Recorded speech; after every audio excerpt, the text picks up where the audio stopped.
Alors, comment allez-vous? Tout va bien? Vous êtes prêts à écouter la parole de Dieu qui nous réjouit le cœur, qui nous console, qui nous édifie, qui nous exhorte et qui nous reprend? Amen? Dieu est bon. Dieu est bon, et je ne vous dirai pas, on va prier pour la parole, parce que sinon c'est pour moi que je le fais, je me rassure, puisqu'on a prié tout le long du culte. Et je crois que la parole est vraiment bénie par votre adoration. Vous savez, vous me portez beaucoup, l'église. Vous vous en rendez pas compte, mais quand toute l'église chante à l'unisson et qu'elle est devant le trône de Dieu, je vous assure que je suis heureux, je suis devant. Des fois, mes pleurs coulent de la joie qui m'inonde. Hier, j'étais joyeux. J'ai envoyé un SMS à tout le monde pour les remercier, mais le correcteur d'orthographe a marqué n'importe quoi. Du coup, ils ont tous cru que j'avais pris du vin doux ou je sais pas quoi. Mais vous inquiétez pas, j'étais très sobre. La prochaine fois, je relirai le SMS. En tout cas, à tous ceux qui sont venus et ceux qui avaient un cœur et qui étaient dans la prière pour nous, merci. Je sais que l'Église prie aussi. Il n'y a pas que ceux qui vont sur le terrain, il y a aussi ceux qui prient et qui intercèdent. Et ça, je sais, notamment tous ceux qui sont fidèles à la petite réunion d'intercession le dimanche matin. Je prie pour que le maximum de disciples s'y rajoutent. Mais sachez une chose, vous portez le culte. Vous portez des moments, vous préparez le cœur de l'Église. Merci pour votre fidélité et votre présence. Voilà, je voudrais vraiment remercier toute l'Église, les gens qui sont fidèles ici tout le temps et qui viennent pour adorer leur Dieu. Avant même de parler de servir Dieu, etc. C'est aussi une adoration à Dieu d'une manière différente dans les choses pratiques. Mais merci au groupe de louanges, merci à tous ceux qui prennent du temps. Dylan, merci pour ton exhortation, c'était super. Voilà, Dieu est un Dieu qui se réjouit de la simplicité de nos cœurs. Et pas, il n'y a pas besoin de faire des grandes études de théologie. Regardez, moi j'ai 3 CAP. Si tu les mets bout à bout, ça fait bac plus 6. 2 ans, 2 ans et 2 ans.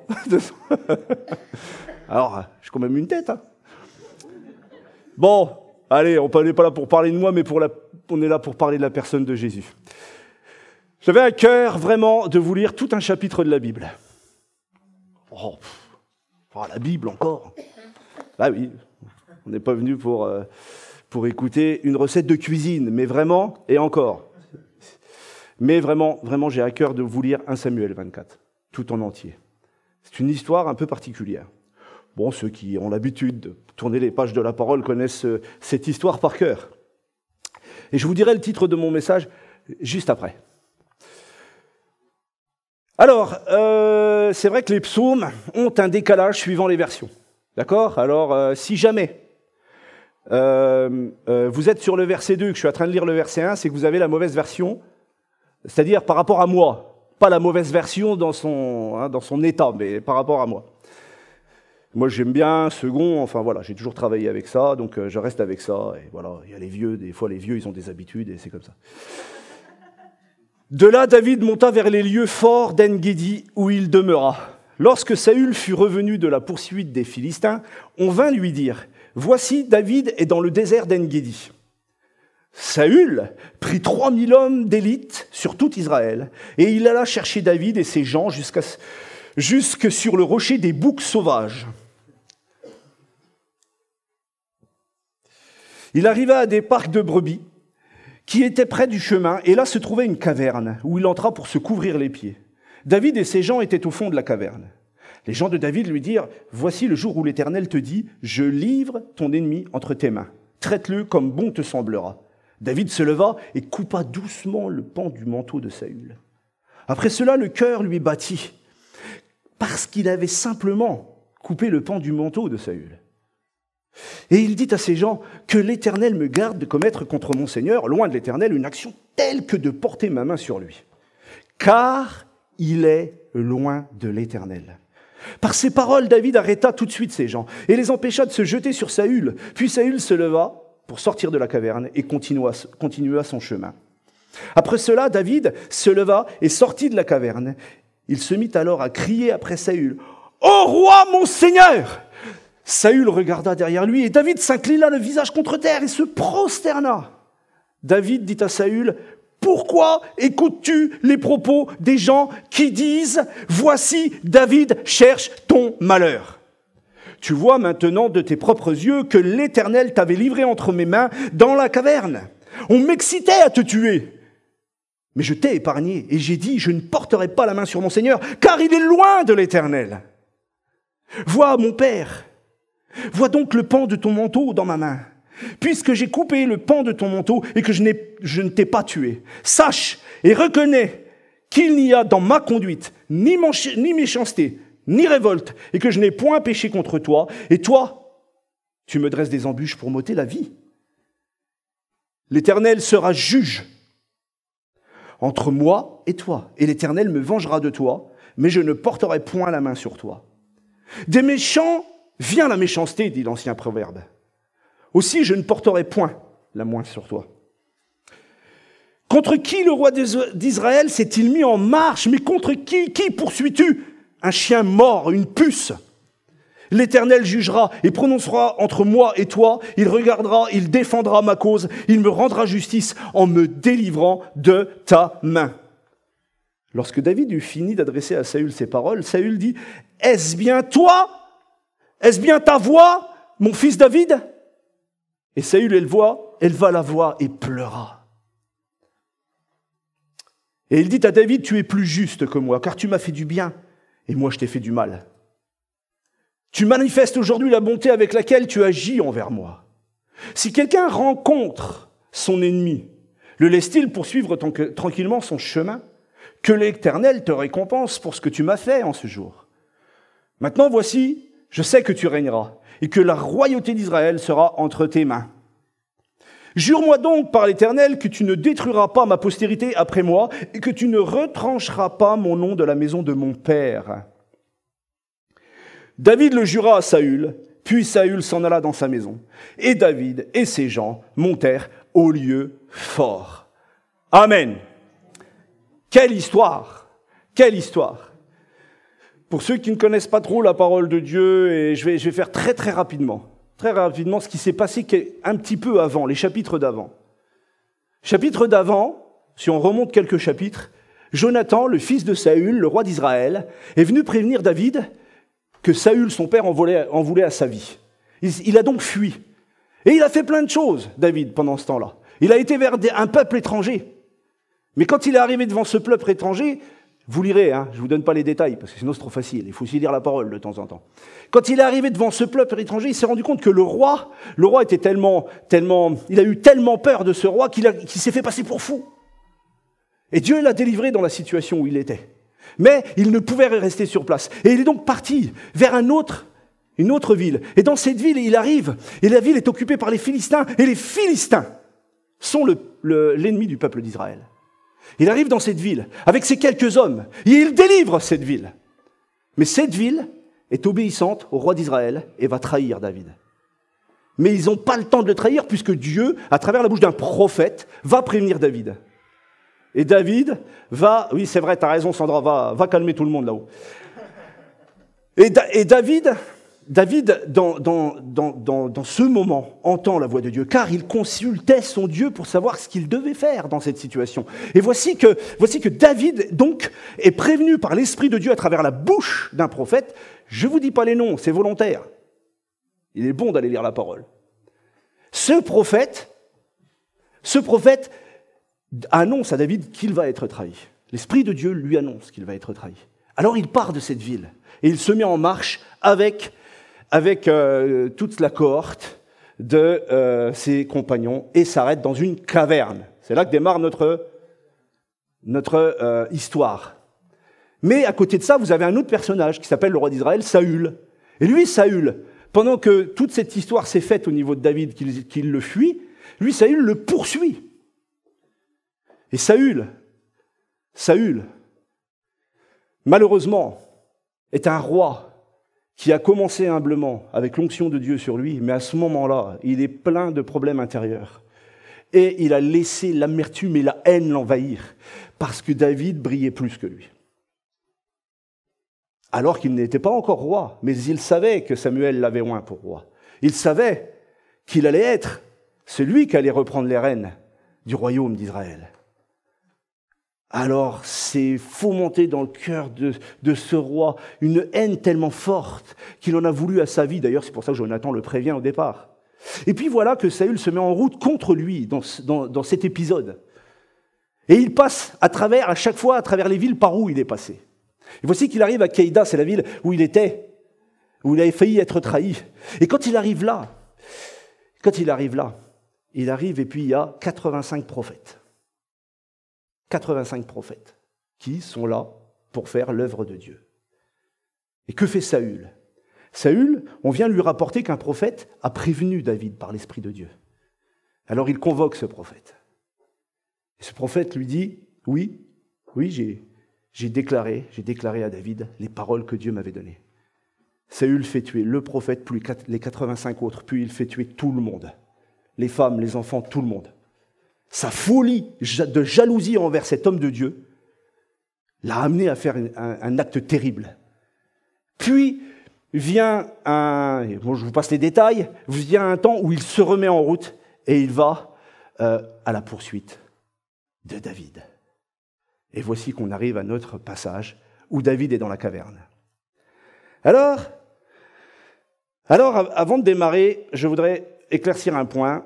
Dans le passage, il est marqué que Saül se couvrit les pieds, au verset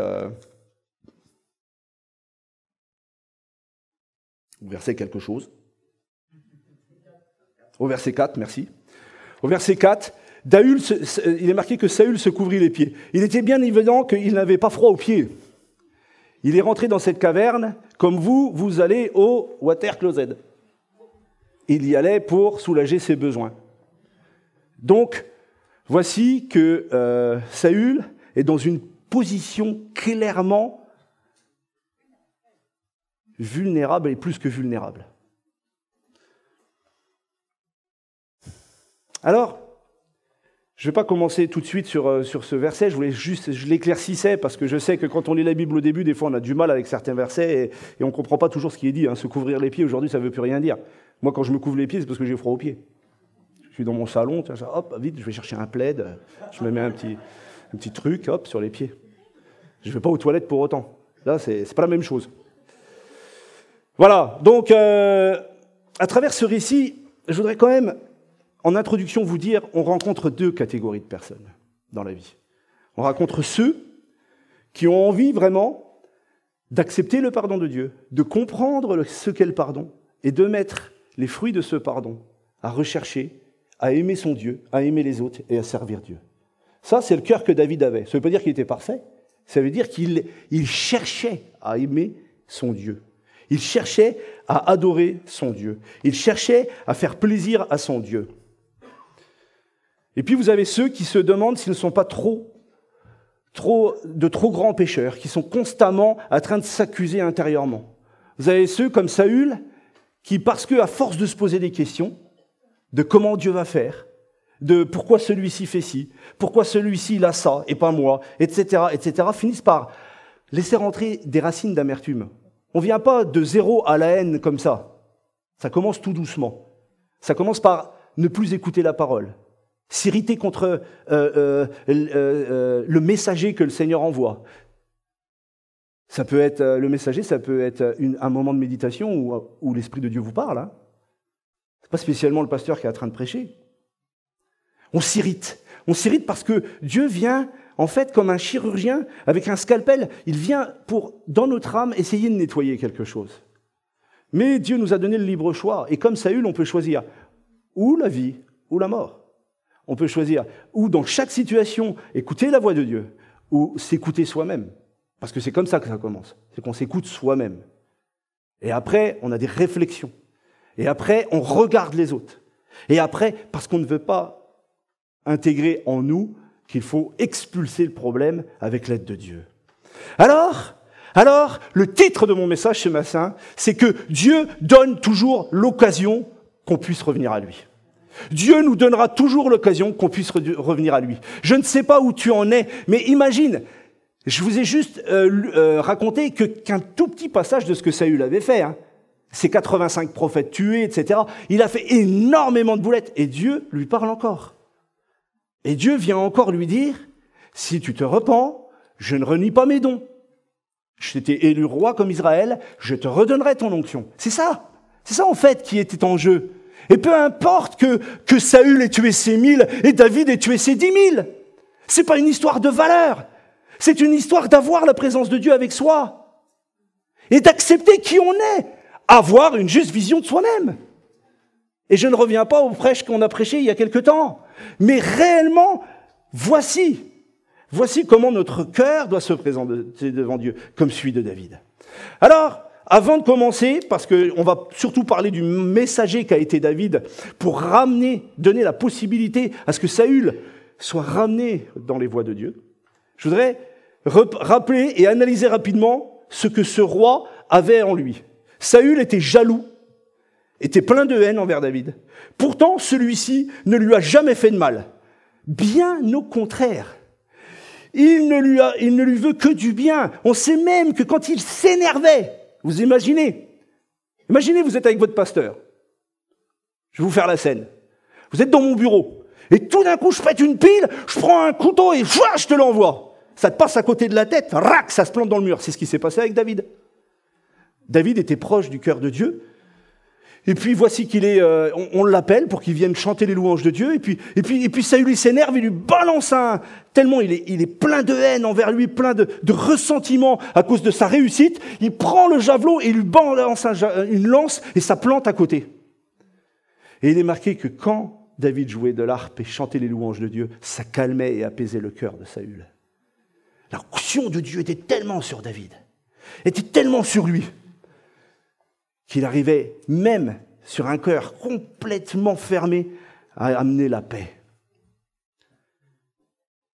Saül a laissé la haine s'installer dans son cœur et David en a fait toujours l'objet. Il est poursuivi jusqu'à la mort. Saül a aussi un problème encore plus grave. C'est même pas envers lui le problème. C'est même pas envers David le plus gros des problèmes. Le plus gros des problèmes, c'est que Saül n'avait plus de communion avec Dieu. C'était fini. Dieu en avait enlevé l'huile, l'onction qui était sur lui un temps, afin qu'il réfléchisse sur son âme. Mais au lieu de ça, il s'est renfermé dans une pensée de haine envers l'autre. Et enfin, la situation. Vous savez, quand Dieu nous enlève, Dieu nous laisse dans des déserts comme ça, il faut vite se poser des questions. Qu'est-ce que tu cherches ? Tu cherches à me ramener à toi. Alors il faut arrêter de penser à tout le monde, il faut juste se mettre devant lui. Parce que Saül ne trouvait pas la paix. Parce que la paix ne peut se trouver que dans le cœur de Dieu. Elle ne peut pas se trouver, je vais te dire une prophétie, tu ne la trouveras pas dans l'église locale, la paix. La paix, tu la trouves dans l'église universelle qui est Christ. C'est dans le cœur de Jésus qu'on trouve la paix. C'est dans le cœur même de celui qui est le créateur de toutes choses sur cette terre. C'est là qu'on trouve la paix. Donc, si tu cherches la paix à travers un frère, une sœur, il va pouvoir t'apporter une certaine forme de paix jusqu'à un certain point. Mais il ne pourra pas t'apporter la paix pour ton âme, la sérénité de ton âme. Ni ta femme, ni ton mari. Personne. Seul Dieu peut faire ça. Notre sœur Sandra est à rescapée en ce moment. Elle finit son témoignage en disant « J'ai compris une chose. C'est que l'amour que j'ai cherché chez les hommes, y compris chez mon mari, et je te fais pas offense, parce que je sais que tu es quelqu'un qui aime vraiment avec un grand cœur, mais la seule chose que je peux dire aujourd'hui, c'est que l'amour que je cherchais pendant des années, je ne l'ai trouvé qu'en Jésus-Christ. Et vous savez quoi ? J'ai vécu ce moment en direct, mon frère n'était pas là. C'était un tout petit jeûne qu'on avait fait, là on était 4-5. Et le Seigneur, dans sa grâce, m'a donné l'envie de prier pour que chacun reçoive le baptême du Saint-Esprit. Moi, je ne savais pas ce qu'elle vivait, j'en savais rien. D'ailleurs, on est en famille, hein, Fred. On est en famille, hein. On est tous en famille. Moi, je n'avais pas une communion extraordinaire à l'époque avec ma belle-sœur. Il peut le dire. Je ne parlais pas beaucoup. Mais l'amour de Dieu me pousse à dire, voilà, c'est le moment, le Seigneur va baptiser, allez, on est 4-5, je passe, on prie, je commence à imposer les mains avec eux, et puis on prie ensemble les uns pour les autres, et je m'approche d'elle, je pose sa main, et je sens l'amour de Dieu passer, mais j'en ai eu des pleurs, et je la vois éclater en sanglots. Et crier, clairement, elle a dit, je te lâche tout. Et voilà comment elle a eu tout d'un coup, l'amour du Père qui est descendu. Et moi, j'étais plus personne dans l'histoire. C'était entre elle et son père, qui est Dieu. Et tout d'un coup, elle a ouvert les yeux. C'est comme des écailles qui sont tombées. Et bien là, c'est la même chose. C'est la même chose. Si mon bon Saül, il avait eu envie, un temps soit peu, de fermer la porte de sa chambre, d'arrêter de penser à David, d'arrêter de penser à tout ça, et de se mettre clairement devant l'Éternel, et de dire, Seigneur, je ne me lèverai pas tant que tu ne m'aies visité. Quitte à demander pardon et à rester allongé pendant 3, 4, 10 jours. David, quand il va pécher plus tard, il aura ce cœur. Il n'est pas meilleur que Saül. Il a fait des boulettes aussi énormes que Saül. Mais le cœur est complètement différent. Le cœur est complètement différent. Et enfin, la situation démontre vraiment qu'il ne voulait pas se soumettre. Évidemment, si déjà tu n'es pas en paix, comment tu veux te soumettre à quelqu'un? Il ne voulait même pas se soumettre à Dieu en premier, et encore moins à David, alors que l'onction était sur David. Dieu ne lui demandait pas de se soumettre en tant que roi à David. Il lui demandait simplement de bénir David. Ce n'est pas la même chose. L'orgueil spirituel de Saül est terrible. Moi, j'appelle ça de l'orgueil spirituel. On se bloque, on ne veut plus, parce qu'on ne veut pas. Dylan disait que tout à l'heure, dans sa sainte scène, que Dieu prépare les choses. Et c'est vrai. Et c'est vrai. On se bloque, on ne veut pas simplement obéir au Seigneur en lui disant « Seigneur, je regarde l'autre comme plus grand que moi ». Saül, quand vous considérez son départ, je vous invite à lire la Bible. Vous savez où Dieu appelle Saül? Vous savez où il est quand il l'appelle? Allez. Alors, on ne va pas faire un quiz, je vais vous le dire, vous inquiétez pas. Il est chez son père et il s'occupe du troupeau d'ânes. Et il se cache derrière les ânes quand la parole de Dieu l'appelle. Il est grand, il se cache, justement, il se plie en plus. Il se cache, il est humble, il sent qu'il y a la crainte de l'Éternel, il veut pas. Là, son cœur, il est tout prêt, il est prêt pour servir, il est prêt pour tout, puisqu'il a compris une chose essentielle, c'est que celui qui brille dans l'œuvre de Dieu, c'est celui qui se laisse simplement conduire par le Seigneur dans l'humilité. Et là, il le comprenait. Et quand il fut grand, quand il a été grand, le grand roi d'Israël, l'orgueil est venu en lui. Tu recherches des responsabilités. Tu recherches, et ça vaut pour tout, les enfants de Dieu. Vous êtes, que ce soit moi ou que ce soit vous, on s'est baptisé, on a dit à Dieu, on veut vivre ton amour. Que ce soit dans ton travail, que ce soit dans l'église, que ce soit où tu veux, dans ce monde, si tu veux t'élever par tes propres forces, le Seigneur te résistera. Et il me résistera. Dès le moment où il te met en place, alors veille sur ton cœur. Plus tu as des responsabilités, plus l'orgueil te guette. Plus l'orgueil te guette. Oh, Dieu sait nous parler. Notre Dieu use de patience envers nous et est compatissant. Il suffit d'accepter sa volonté. Point final. Point final. Si la volonté de Dieu est que tu sois un temps, là, sur ta chaise, à réfléchir sur qui tu es jusqu'à ce que Dieu te révèle qui tu es, alors prends le temps de le faire. Parce que plus tu recules l'échéance, plus tout ce qu'il y a de prédestiné dans les œuvres pour Christ pour toi, sont bloqués. Prends le temps de mûrir, prends le temps de grandir. Vous savez, à chaque étape qu'on passe de notre vie, si notre cœur est toujours à rechercher plus, on ne sera jamais satisfait. Prenons l'exemple de celui qui veut absolument être prophète de Dieu. Le jour où il arrive dans le domaine du prophète, peut-être même c'est son appel, il devient le prophète de Dieu dans l'Église, vous savez, très vite, une autre envie peut naître. Mais est-ce l'appel de Dieu? Non, c'est pas toujours évident. Donc, dans son domaine, il sera béni. Mais s'il cherche à aller sur un autre terrain, Dieu va le bloquer. Dieu va le bloquer. On a vu des femmes de Dieu et des hommes de Dieu exhorter le peuple de Dieu avec un cœur, par exemple, dans la relation d'aide. Leur appel était là. Ils ont tout d'un coup voulu verser dans l'enseignement, tout d'un coup verser dans l'appel de l'évangéliste. Ce n'était pas du tout leur appel, ils se sont ramassés. Et aujourd'hui, les fausses doctrines sont rentrées dans leur cœur. Parce qu'ils ont ouvert des portes et ils ne veulent plus les fermer. Parce qu'ils ont l'impression que quand Dieu donne quelque chose, on a tout. Mais on n'est pas Christ. On est simplement son outil entre ses mains. Vous savez, la Bible elle-même prend ce passage et nous dit que nous sommes comme des vases d'argile. Un vase d'argile, c'est très fragile. Si tu fais ça, tu le lâches, bing, ça casse. Mais Dieu aime prendre notre pot, le pot que nous sommes, rac, il le casse, il le remet dans l'eau du Saint-Esprit, il le remalaxe, il le remet sur le tour. Vous avez déjà vu comment ça fait? Vous avez déjà entendu? Un potier, ça fait... Ça tourne. Et puis... Avant, j'étais peut-être un vase à usage vil. J'en suis peut-être toujours un. Mais quand tu n'as pas de vase pour l'usage vil, tu es bien embêté. Tu es bien obligé de dégager les détritus de chez toi. On a l'impression que d'être dans le peuple de Dieu, c'est être toujours celui qui brille. Mais on n'a rien compris. Celui qui brille, c'est lui. C'est juste lui. Et personne d'autre. Amen. Alors, voilà. Arrêtons de parler de Saül parce que venons un petit peu sur David. Parce que c'est vrai que même si Saül avait tout ça, et je voudrais rajouter une petite chose avant, toute petite chose. Souvent quand on lit ces passages, moi quand j'étais jeune chrétien, j'aimais lire ces passages, ces histoires un peu, c'est un peu aventureux, c'est un peu, il y a de l'action, et puis à chaque fois, moi je me mettais dans la peau du meilleur. Moi, chaque fois que je lisais la Bible, j'étais David. C'est ce que David faisait, c'était moi. C'est ce que David avait comme cœur, c'était moi.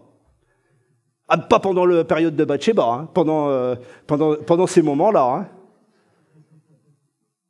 Mais je crois que réellement, la Bible nous donne des exemples parce que dans notre cœur habitent les mêmes choses que chez Saül et que chez David. Et que des fois, malheureusement, il y a plus de Saül, dans le sens... Il y a plus de choses que Saül avait à l'intérieur de lui à combattre que les victoires que David avait à ce moment-là. Il faut prendre sa vie et analyser sa vie par rapport à la parole de Dieu. Et si j'ai des choses à prendre chez Saül, il ne faut pas les rejeter. Et se dire simplement, ouais, c'est vrai que sur ce point-là, je lui ressemble un peu quand même. Voilà, en fait, des fois, on va vite à taper sur les hommes de Dieu. N'oubliez pas que Saül était un homme de Dieu, appelé de Dieu. D'ailleurs, il va le reconnaître. Le messager, donc, c'est David. Et pour ça, nous allons donc un petit peu avancer sur ce qu'est ce message. J'ai dû louper quelque chose quelque part. 1, 2, 3, ouais, c'est la bonne feuille, pardon.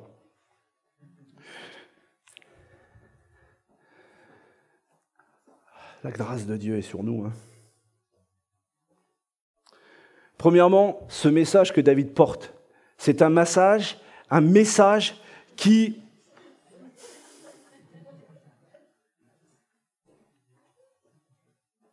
est porteur de vie pour Saül.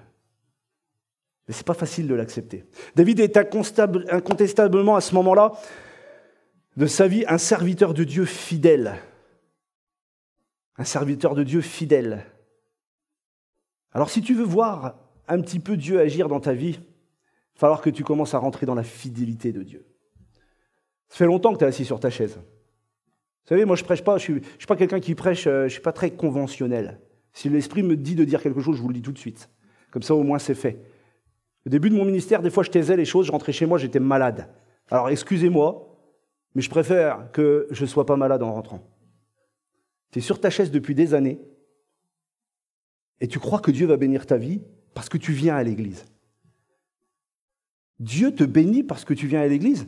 Non, Dieu te bénit parce que tu es proche de son cœur. Et parce que tu es proche de son cœur, alors tu viens à l'église.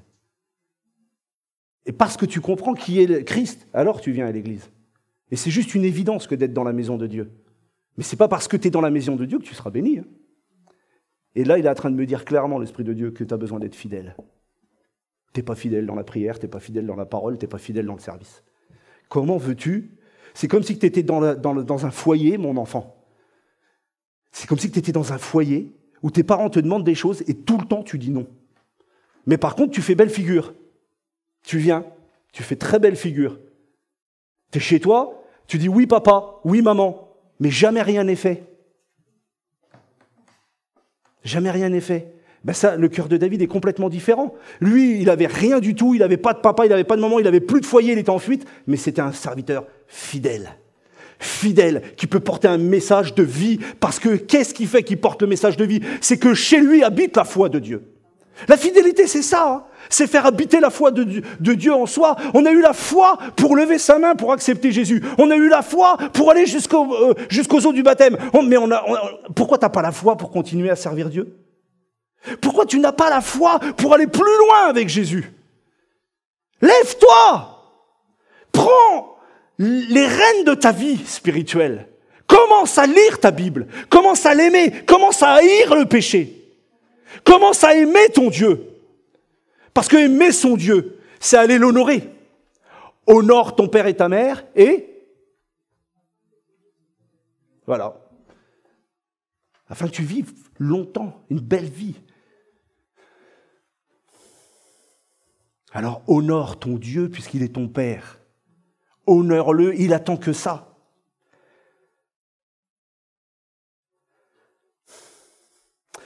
Il amène un message accompagné clairement d'humilité. C'est pour ça qu'il est porteur de vie. C'est comme ça qu'on est porteur de vie. On n'est pas porteur de vie parce qu'on prêche derrière cette chair. On n'est pas porteur de vie parce qu'on a été faire notre petite BA d'évangélisation. On est porteur de vie parce que l'Esprit de Dieu est en nous. Parce que nous sommes humbles et parce que nous voulons gagner des âmes, les arracher de l'enfer et les emmener au ciel parce que nous nous aimons les uns les autres et nous ne voulons pas que les gens aillent en perdition. Si Dieu permettait qu'on sache ce qu'était l'enfer et le péché, 5 minutes, 5 minutes dans cette salle, mais on rentre même pas à la maison, on commence à évangéliser Reims tout de suite. On n'a pas le regard de ce qu'est le ciel et de ce qu'est l'enfer et la perdition. L'homme, l'esprit de l'homme est pire qu'un esprit quand il est tordu, est pire qu'un esprit de démon, parce que le démon, lui, il sait. Il sait la gloire de Dieu, il connaît la gloire de Dieu. L'esprit de l'homme ne connaît pas la gloire de Dieu. Alors il est rebelle, alors il discute, alors ceci, alors cela. C'est Saül. Alors il jalouse, alors il n'aime pas. Mais quand l'Esprit de Dieu rentre en nous, eh bien évidemment, il y a conflit. Il y a conflit et il commence à nous travailler et on commence à avoir la possibilité d'avoir un cœur comme David. Regardez, alors selon les versions 8 ou 9, le verset, après cela David se leva et sortit de la caverne. Il se mit alors à crier après Saül, ô roi mon seigneur, Saül, regarde derrière lui. Et David s'inclina le visage contre terre et se prosterna. Il s'inclina le visage contre terre et se prosterna devant la personne qui veut le tuer. Ah, si ça c'est pas de l'humilité, je comprends plus. Il s'incline devant la personne qui le hait le plus au monde. Ah, mon David, José, t'as du boulot. Contre qui le roi d'Israël s'est-il mis en marche? Qui poursuis-tu? Un chien mort, une puce. Voilà comment il se voit. Comme un chien mort et une puce. Jésus nous a-t-il pas dit qu'il faut qu'on nous mourions à nous-mêmes? Que c'est comme ça qu'on aura la victoire sur notre chair. Là, on ne parle plus de péché. On parle de ce qu'il y a en nous. Et une fois que ça, c'est mort, plus on est porteur de vie. David amène un message qui dénonce les ennemis de l'Évangile. Clairement.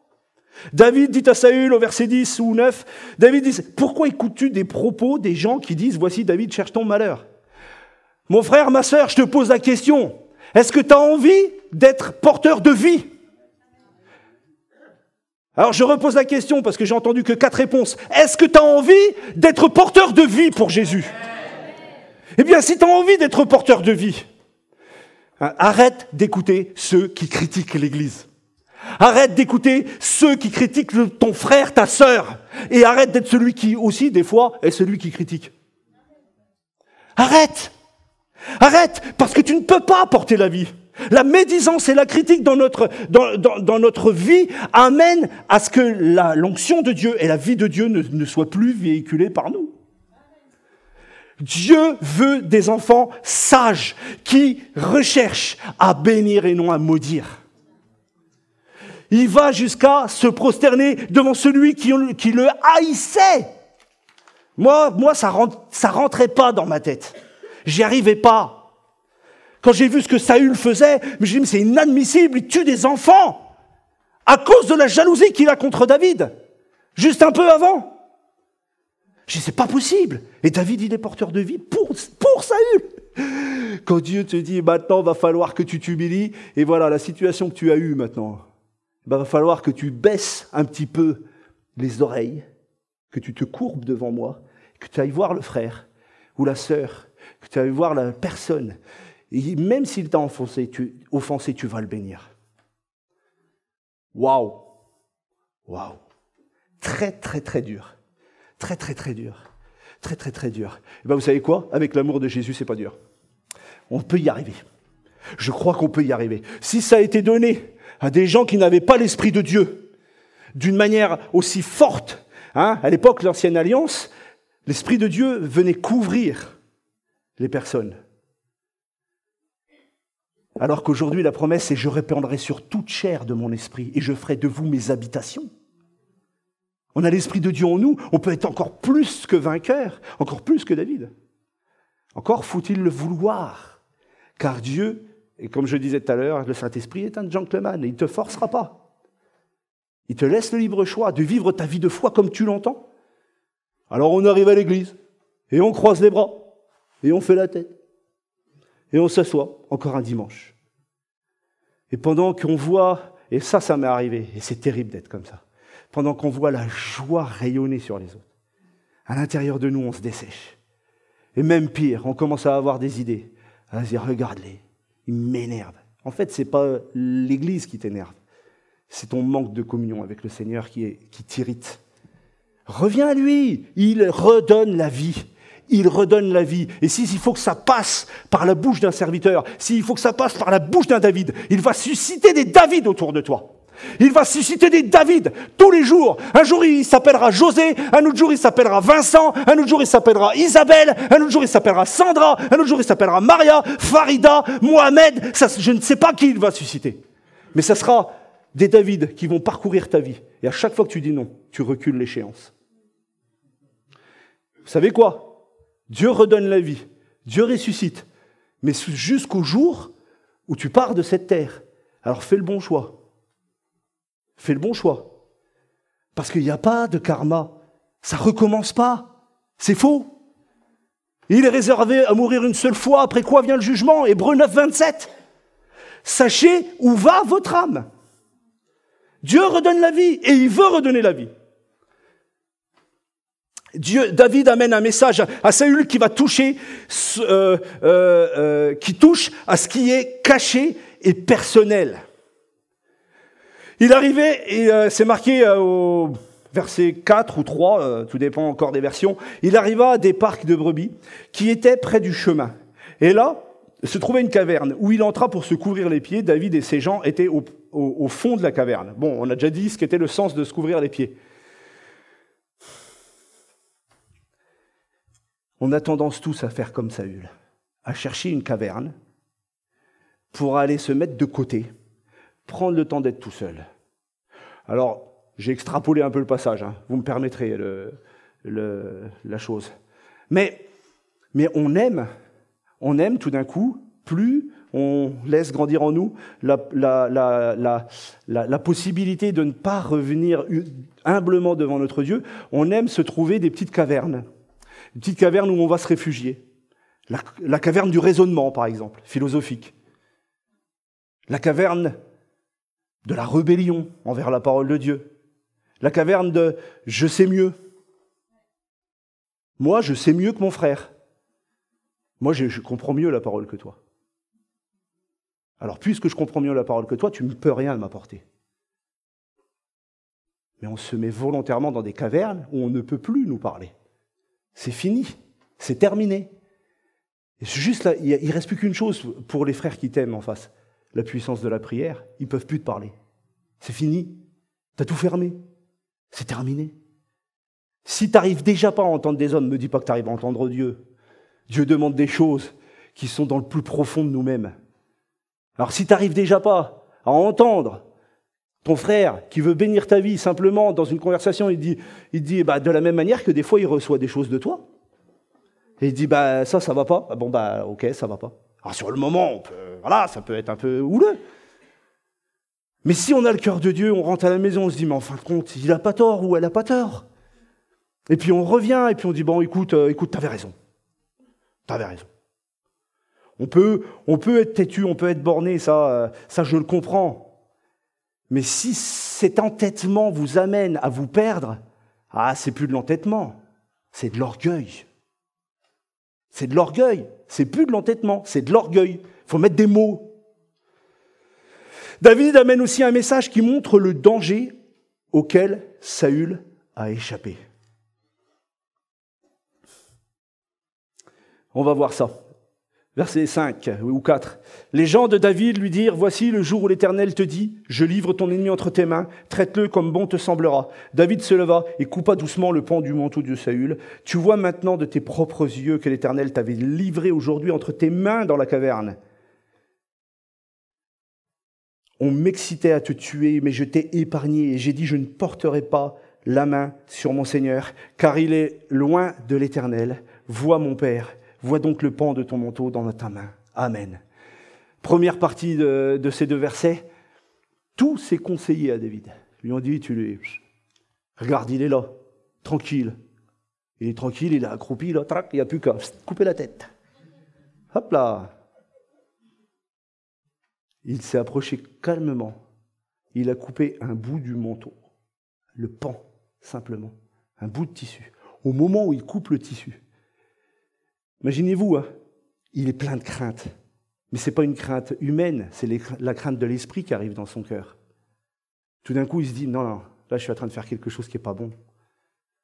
Il part avec ce bout de tissu, mais même comme ça, il sent qu'il a offensé loin de l'Éternel. Comment tu respectes ton frère ou ta sœur? C'est qui pour toi? Voilà, on a besoin des fois de discuter. Vous savez, c'est gentil de venir me voir à la fin en me disant, aujourd'hui, tu as bien prêché, c'était gentil. Aujourd'hui, c'était trop dur. Aujourd'hui, c'était ceci. Je dis, écoutez mes frères, mes sœurs, que chacun prenne sa part. Que chacun prenne sa part. Je suis appelé à prêcher, alors je vous dis les choses. Il y a des messages qui nous perturbent tous. Et celui-ci en est un qui m'a fait pleurer 2 jours. Depuis que j'ai eu à cœur de le relire, 1 jour et demi pour être sincère. Intérieurement, je pleure. Parce que je me dis combien de fois je ressemble à Saül. Combien de fois je ressemble encore à Saül. Combien de fois. Combien de fois. Combien de fois je peux facilement m'enorgueillir de plein de choses.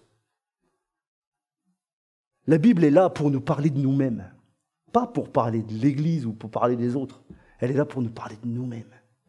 Dieu amène un message qui amène la vie, mais il l'amène dans l'humilité. David l'amène dans l'humilité. Il l'amène clairement, proprement, en se rabaissant lui-même. Lui à qui on avait déversé toute l'huile de l'onction, où Samuel a été le chercher.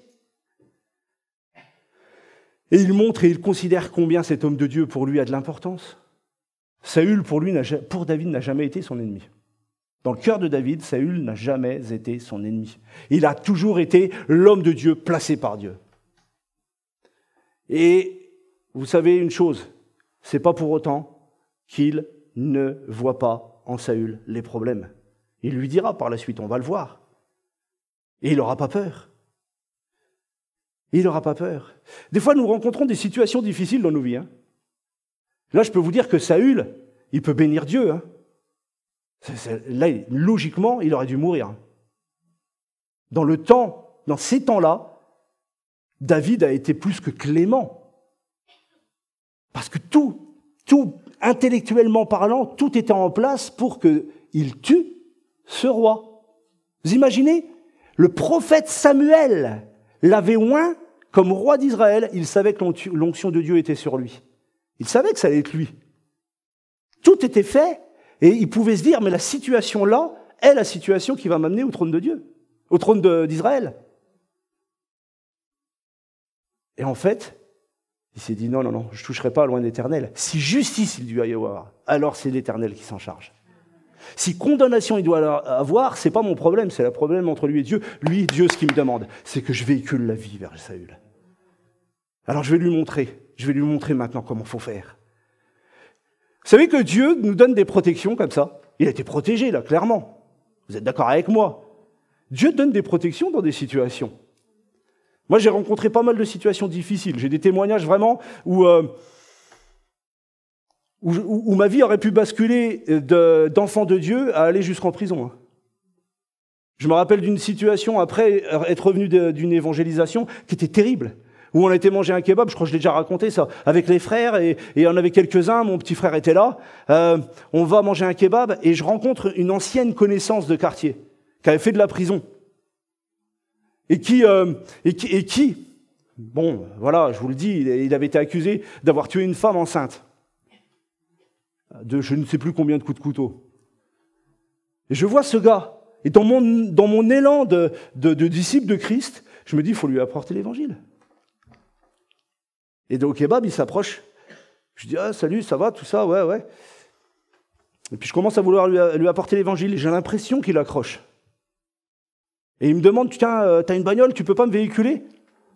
Et il monte dans ma voiture, et il commence à me faire du chantage, et me dire, maintenant, tu vas me servir de taxi toute la nuit. Et si jamais tu veux pas, je te plante. Waouh, difficile, hein? Fred et puis Sam, pour ceux qui le connaissaient, c'était Sam Ennis, étaient à l'époque donc dans le kebab. Je leur dis, bah écoutez, à tout à l'heure, on se rejoint. Et puis lui, il le sent pas et ils se mettent à me suivre. Et on commence à tourner dans le Chalon. Au départ, avec la patience, je commence à prier.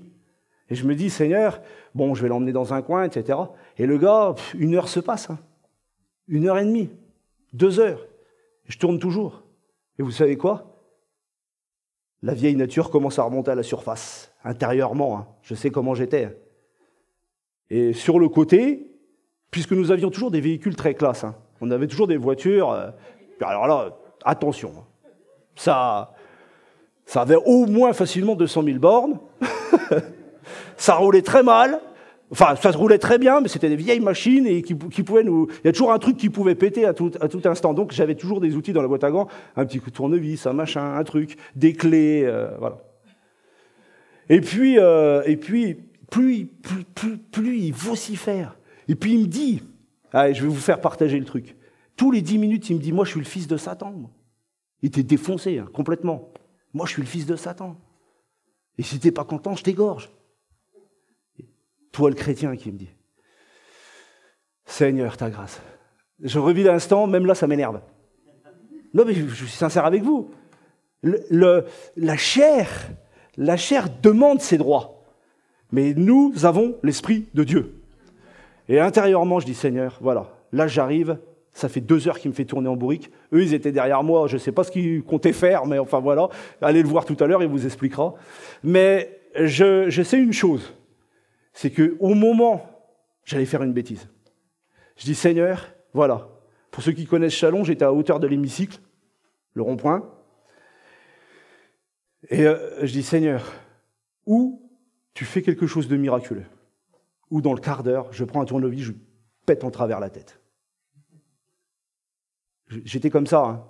Je n'étais pas quelqu'un de très, très gentil avant. Parce que j'étais pas quelqu'un de très fort. J'ai jamais fait d'arts martiaux, j'ai jamais fait ceci, cela. Mais j'étais vraiment, comment dire, un mot poli. J'étais vraiment quelqu'un qu'il fallait pas faire confiance. Voilà. Je passe les détails. Et je dis au Seigneur, mais là, je peux plus, quoi. Je peux plus. Je dis, je veux bien te servir. On revenait d'une super semaine de mission. On avait rigolé comme je ne sais pas trop quoi. C'était génial. C'est comme si Satan me gâchait ma semaine. Et j'étais là, je dis, bon, je lui plante le couteau, je lui plante le tournevis dans le cou, je lui plante pas. Et le quart d'heure était long. Et dans la grâce de Dieu, au moment où j'allais me décider, je dis, c'est tout, je lui plante un grand coup là. Et puis, voilà, il n'aura pas trop mal, j'emmène aux urgences, je le jette par terre, et puis il se débrouillera.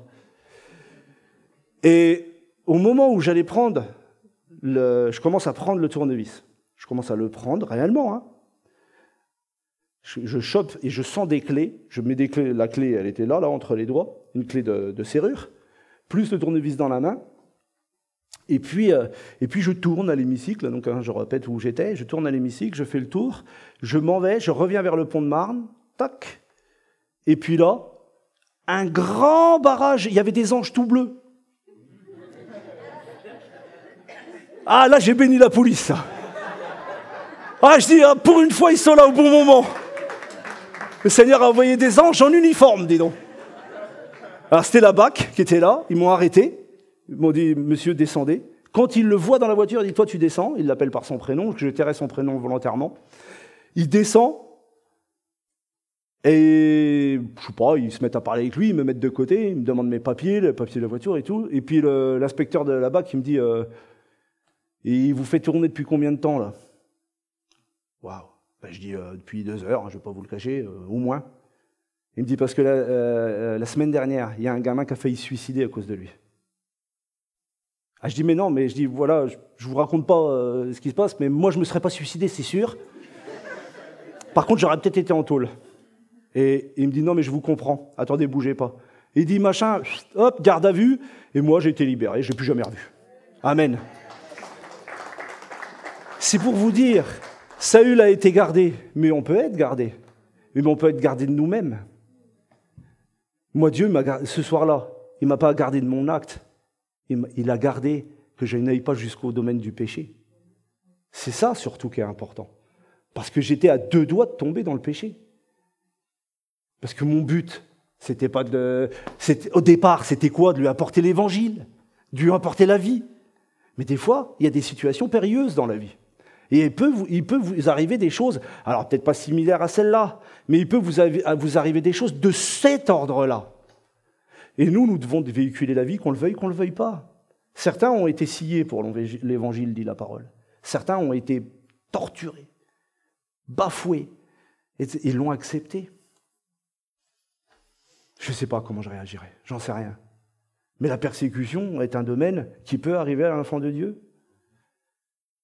Moi, je me rappelle, pour les plus anciens, ces témoignages de Dapozzo et d'autres. Enfin, voilà, on va pas être que sur des témoignages ce matin. Mais tous ces hommes de Dieu finissent par dire, la vraie victoire, elle était intérieure, en fait. Et la vraie victoire doit être intérieure. Si tu veux avoir de l'impact pour véhiculer la vie, elle doit être intérieure. Dieu nous en donne la possibilité. David amène un message qui proclame aussi la valeur de l'homme pécheur aux yeux de Dieu. Eh oui. Lorsque David eut fini d'adresser à Saül, ça c'est au verset 17 ou 16, tout dépend, lorsque David eut fini d'adresser à Saül ces paroles, Saül dit « Est-ce bien ta voix, mon fils David ?» Et Saül éleva la voix et pleura. Et il dit « David, tu es plus juste que moi, car tu m'as fait du bien, et moi je t'ai fait du mal. Tu manifestes aujourd'hui la bonté avec laquelle tu agis envers moi, puisque l'Éternel m'avait livré entre tes mains, et que tu m'as tué. Et que tu ne m'as pas tué, pardon. Si quelqu'un rencontre son ennemi, le laisse-t-il poursuivre tranquillement son chemin, que l'Éternel te récompense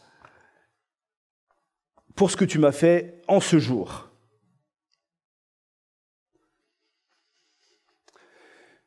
Je voudrais dire à toute personne ici et à moi-même, on a pu faire des choses qui ne plaisent pas à Dieu. On a pu faire des choses qui ne plaisent pas à l'Église. On a pu faire des choses qui ne plaisent pas à nos frères, à nos sœurs, qui ne plaisent pas dans notre domaine professionnel. Et je vais vous dire des choses où on est en tort. Pas des choses où c'est une situation, des choses où on est en tort et on le sait très bien. Des fois, on se cache simplement. Il faut être sincère avec Dieu. Eh bien, je vais vous dire quelque chose. Dieu est venu pour véhiculer la vie et te dire, il est encore temps, je te redonne la possibilité de revenir vers moi. Saül a fait des choses terribles. Et là, il lui parle encore à travers la bouche de David. Il est encore en train de lui parler. Alors, David est un exemple de vie. Il est un exemple de messager de vie. David amène aussi un message accompagné de choses divines. Regardez, en réfléchissant 5 minutes, Saül, franchement, il s'arrête dans la caverne où ils sont tous cachés. Ils sont 400 à peu près. Il s'arrête dans la caverne où ils sont tous cachés. En Israël, il y en avait plein des cavernes. Puis en plus, il aurait pu aller se soulager ailleurs que dans une caverne. En fait, Dieu met les situations pour que tu arrives là où il veut. Il a mis la situation pour qu'il soit conduit dans cette caverne et que le message lui soit donné.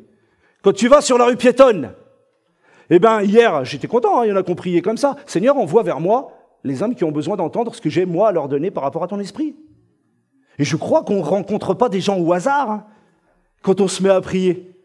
Je crois qu'on interpelle des gens qui, des fois, sont sur notre route quand on va en évangélisation. Il faut s'attendre que la personne qui a pris du temps dans la discussion est celle que Dieu voulait avec qui tu parles.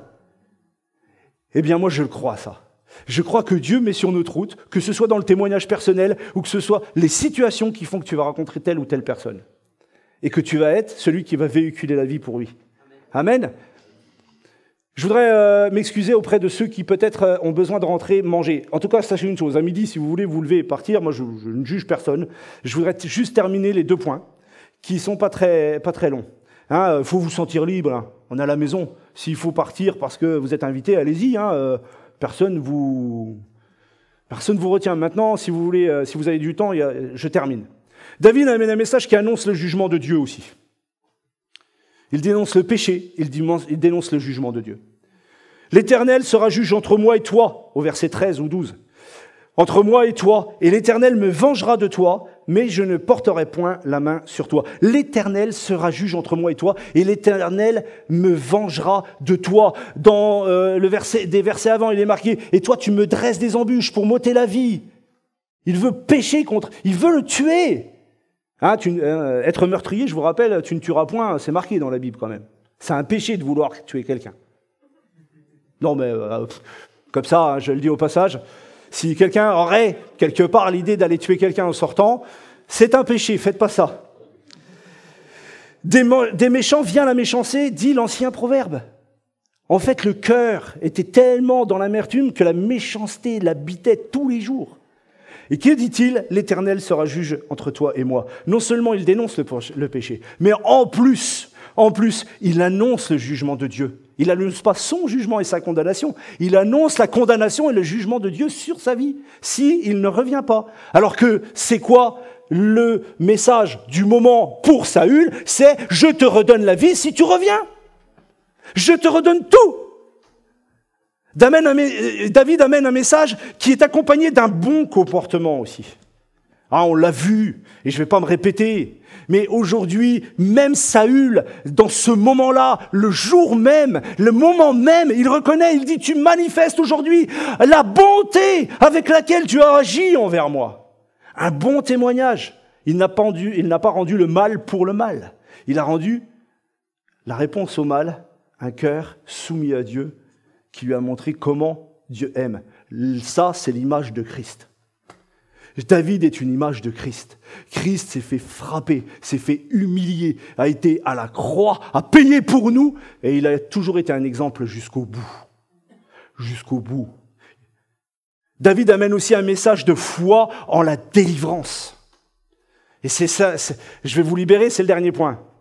Il amène un message de foi en la délivrance. L'Éternel jugera et prononcera entre moi et toi. Il regardera, il défendra ma cause.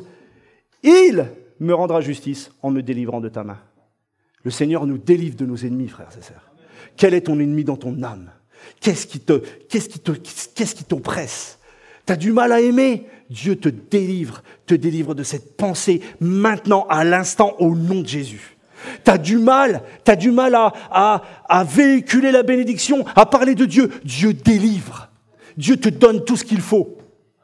T'as du mal à avoir de l'amour dans ton foyer. T'as du mal à communiquer avec ta femme, avec ton enfant. Dieu te délivre, mon gars. T'as du mal à aimer ton mari. Dieu te délivre, ma sœur. Vous savez, on en rit, mais c'est pas si non courant que ça, hein. Les chrétiens, on s'est fait une belle image de beaux chrétiens. T'as du mal à aimer tes enfants parce que t'en peux plus, ils font trop de bêtises. Dieu te donne la patience et la paix. Il te délivre en ce moment même. Est-ce que tu veux recevoir ça? Alors je vous demande tous ceux qui le veulent, de vous mettre debout.